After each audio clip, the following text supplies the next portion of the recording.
Bonjour, bienvenue dans une nouvelle capsule des conseils d'MP pour Pony, la capsule qui vous donne des conseils pratico-pratiques pour faire des rencontres. Alors, cette semaine, j'ai décidé de continuer à parler des dates parce que j'ai eu beaucoup de messages, des messages en privé pour me demander, mais MP, comment on fait pour dater en pleine pandémie? Eh bien, comment vous dire?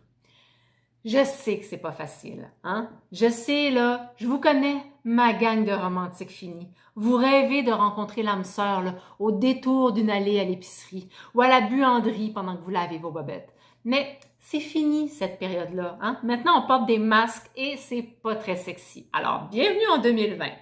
Mais je vous comprends. Moi-même, j'ai rencontré mon ex dans un bar sur une piste de danse. Mais aujourd'hui, la façon la plus efficace de rencontrer quelqu'un, ça reste les sites et les applications de rencontre. Alors, mon conseil cette semaine, c'est de multiplier les sites et les applis sur lesquels vous vous trouvez.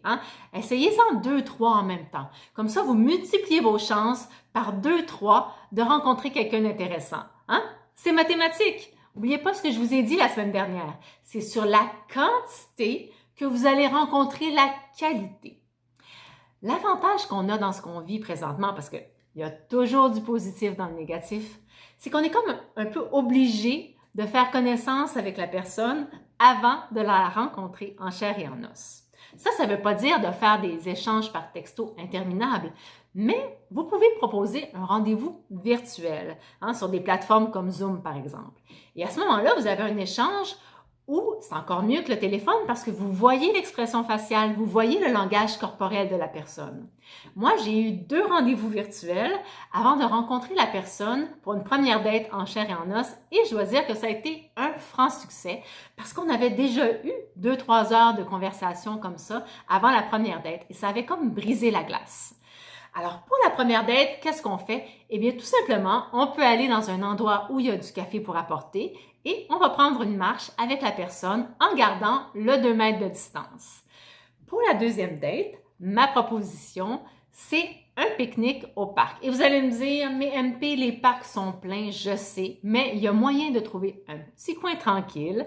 Vous apportez une couverture, une bouteille de vin, chacun apporte de la bouffe, là, style potluck, et voilà, vous avez un souper romantique en tête-à-tête dans un parc. Alors, je vous encourage à fixer des rendez-vous virtuels et en chair et en os. On a besoin de contact humain. Alors, rencontrez, rencontrez, rencontrez. Je termine cette semaine en vous partageant une petite perle que j'ai trouvée sur un profil. C'est Dominique, 47 ans, qui écrit « Je crois qu'il y a du beau dans le lait et du lait dans le beau. Je cherche donc une belle fille qui saura être laide ou le contraire. » Eh bien, mon cher Dominique, comment te dire? Bonne chance! Voilà, alors c'est tout pour cette semaine et je vous dis à la semaine prochaine. N'oubliez pas, quand on se compare, on se console. Ciao, ciao!